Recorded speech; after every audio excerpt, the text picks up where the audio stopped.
This is Elsa Dutton, daughter to James Dutton in the Yellowstone origin story 1883. This is Lee Dutton, oldest son of John Dutton in Yellowstone.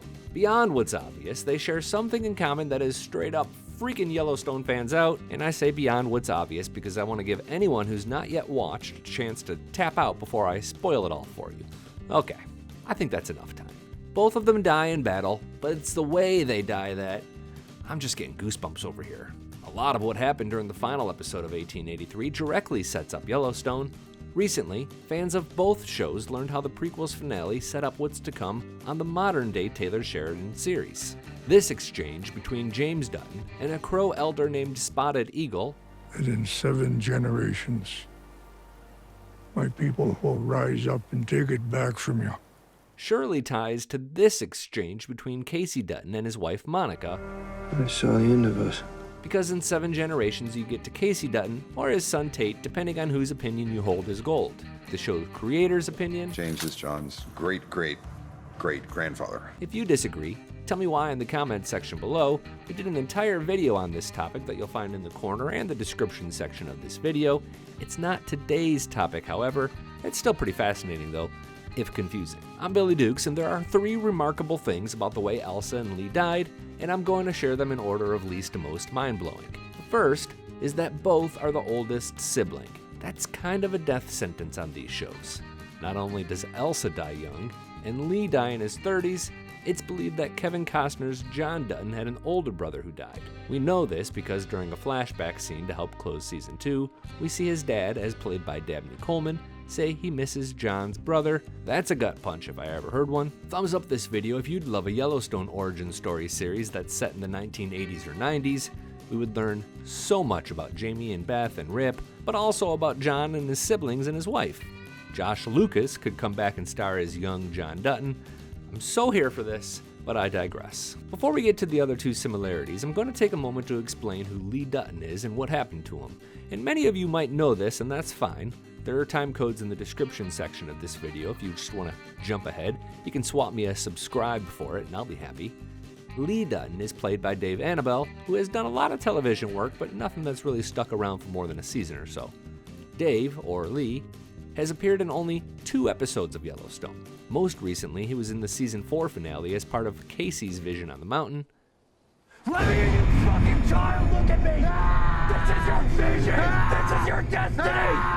That was a little terrifying because when we got to know him originally, he was so mild-mannered. During the first episode of the very first season, it was clear that Lee was being groomed to take over the ranch, but while trying to get cattle back from the natives, there's a gunfight, and Lee takes a fatal bullet. That leads to a very difficult final few minutes of the episode where father is saying goodbye to son. It really hurts to relive it, but we need to because of the 3rd point I'm going to make here about all these coincidences. But first, the second point, and it's just a small one. Just before Elsa died, this happens. Wait for the rain to soften the earth.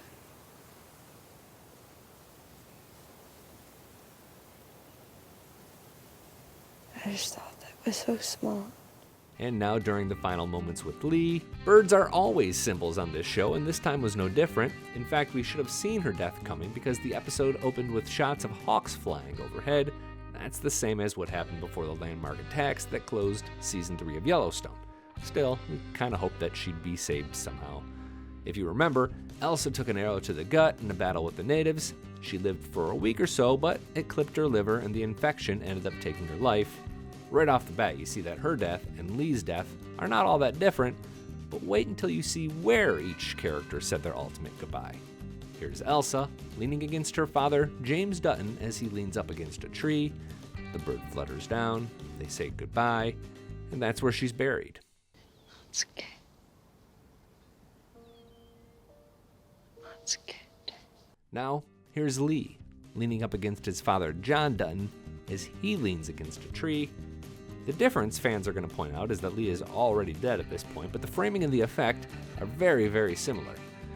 There are occasions when coincidences occur between these 2 shows and we think, wow, Taylor Sheridan is a genius for thinking that far ahead. It's not always the case that that's true though. For example, during episode 7 of 1883, Elsa says, "The only good thing about problems is they'll still be problems later, don't have to deal with them right away." Then during Season 2, Episode 7 of Yellowstone, Casey says, "Well, ain't that the thing about problems, Dad? No matter how long you're gone, they'll be right here when you get back." It's kind of the same line, but it's a stretch to say that that was intentional, if only because it doesn't ultimately end up meaning anything. Taylor wrote the two scripts years apart, and he wrote several full series in between. More than likely, he just forgot he wrote something similar years ago. Fans like to hold everything they saw in early episodes of Yellowstone as a clue, when sometimes it's just filler. For example, when Lee is buried, we see tombstones for Ned and Chance Dutton from the late 19th century. They were either born in or died around the year 1860. Does that mean that James calls up family to help on the ranch? Or that maybe James had been to Paradise Valley before? Maybe. Probably not. More likely is that Taylor Sheridan hadn't dreamed up the specifics of 1883 yet when he wrote that scene 5 or 6 years ago. Some of these things exist in a vacuum, but not these two scenes concerning Elsa and Lee Dutton. Here, there's little doubt that Taylor was trying to tie one show to the other, especially as he continues to introduce new generations of this family. With 1883, everything has a purpose, and sometimes he flat out hides what's going to happen in plain sight. Take this photo as an example. We've seen this since August, and never once did we find it remarkable that Elsa is not only not part of the family photo, there's a spot missing for her. Could this be because she's not available for the photo any longer? Because, she died? Man, it was right there all along, y'all. Hey, before I split, I want to mention that we go deep on issues like this regularly during the Dutton Rules podcast. You can find it on Apple Podcasts and Spotify. I also drop some links in the description section as well, and we hope you'll join the conversation. I'm Billy Dukes for Taste of Country. Thanks for watching, and thanks for subscribing.